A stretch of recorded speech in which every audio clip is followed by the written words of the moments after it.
Oyada Soomaaliyeeday hana ahaan qurxoon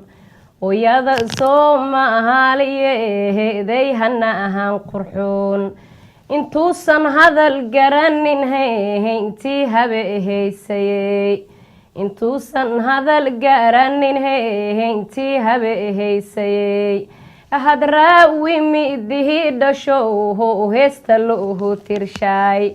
hadraawi midihi dhasho heesta loo tirshay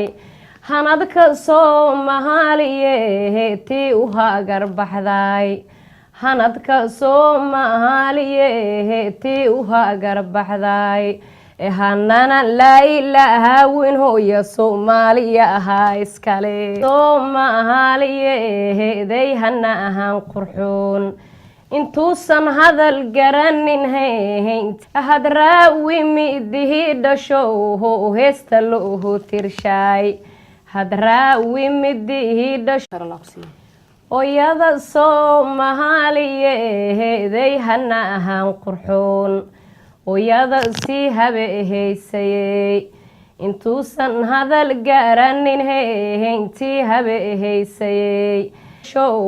heesta loo tirshay hanadka Soomaaliyeed